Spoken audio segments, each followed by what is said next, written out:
ധന്യനായ ഏകാധിപതിയും രാജാതി രാജാവും കർത്താതി കർത്താവും താൻ മാത്രം അമർത്യതയുള്ളവനും അടുത്തുകൂടാത്ത വെളിച്ചത്തിൽ വസിക്കുന്നവനുമായ നമ്മുടെ കർത്താവായ യേശു ക്രിസ്തുവിൻ്റെ ധന്യനാമത്തിൽ എല്ലാ പ്രിയപ്പെട്ടവർക്കും പ്രഭാത വന്ദനം. ഇത് പ്രഭാത സന്ദേശം. ഒരു മനുഷ്യൻ്റെ ജീവിതത്തിൽ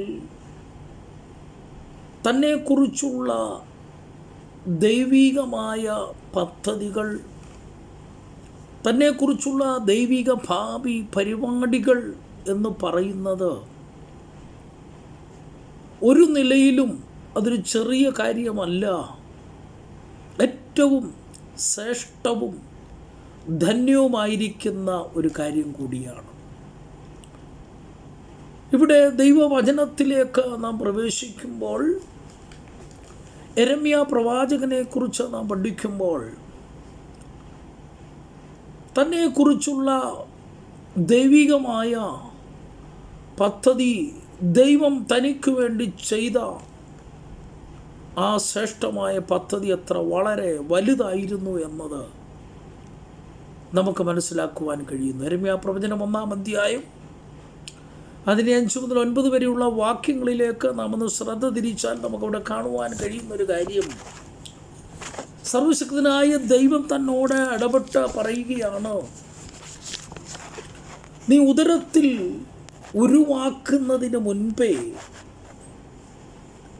ഞാൻ അറിഞ്ഞു. 2, ഗർഭപാത്രത്തിൽ നിന്ന് പുറത്തു വന്നതിന് മുൻപേ ഞാൻ നിന്നെ വിശുദ്ധീകരിച്ചു. ജാതികൾക്ക് പ്രവാചകനായി നിയമിച്ചിരിക്കുന്നു.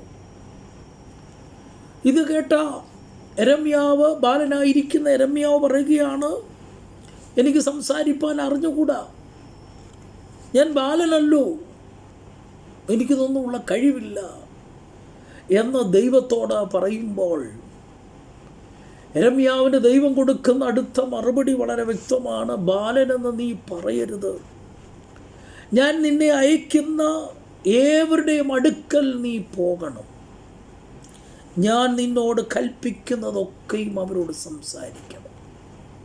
ഇത് മാത്രമല്ല, നീ അവരെ ഭയപ്പെടരുത്, നിന്നെ വിടുവിക്കേണ്ടതിന് ഞാൻ നിന്നോട് കൂടെയുണ്ട്. ഇവിടെ യെരമ്യാവിനെ കുറിച്ചുള്ള ആ ദൈവിക പദ്ധതികൾ എത്ര ശ്രേഷ്ഠമാണ്,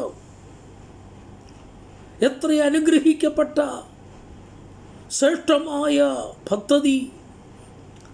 ദൈവത്തിൻ്റെ വിളി, ദൈവത്തിൻ്റെ ശുശ്രൂഷയ്ക്കായി യെരമ്യാവിനെ ദൈവം തിരഞ്ഞെടുക്കുകയാണ്. അത് അമ്മയുടെ ഉദരത്തിൽ ഉരുവാക്കപ്പെടുന്നതിന് മുൻപ് തന്നെ അവിടെ നമുക്ക് കണ്ടത്, ഞാൻ നിന്നെ അറിഞ്ഞു. നീ ഗർഭപാത്രത്തിന് പുറത്തു വരുന്നതിന് മുൻപ് തന്നെ ഞാൻ നിന്നെ വിശുദ്ധീകരിച്ചു, ഞാൻ നിന്നെ ജാതികൾക്ക് പ്രവാചകനായി നിയമിച്ചിരിക്കുന്നു. അപ്പോൾ നോക്കണം, ഒരു മനുഷ്യൻ ജനിക്കുന്നതിന് മുൻപ് അവൻ അമ്മയുടെ ഉദരത്തിൽ ഉരുവാകുന്ന നിമിഷം മുതൽ ഒരു മനുഷ്യനെ കുറിച്ചുള്ള ദൈവത്തിൻ്റെ പദ്ധതിയും, ഒരു മനുഷ്യനെ കൊണ്ട്, ഒരു ഭക്തനെ കൊണ്ട് ദൈവം ചെയ്യിക്കാൻ ഉദ്ദേശിക്കുന്ന ശ്രേഷ്ഠമായ ദൈവിക പദ്ധതി എത്ര വലുതാണ് എന്ന് നാം അറിഞ്ഞിരിക്കുകയാണ്. നമ്മുടെ ജീവിതത്തിൽ നമ്മെക്കുറിച്ചുള്ള ദൈവത്തിൻ്റെ പദ്ധതി, പ്രോഗ്രാം ശ്രേഷ്ഠമാണ്. അതിനായി ദൈവകരങ്ങളിലേക്ക് നമുക്ക് സമർപ്പിക്കാം.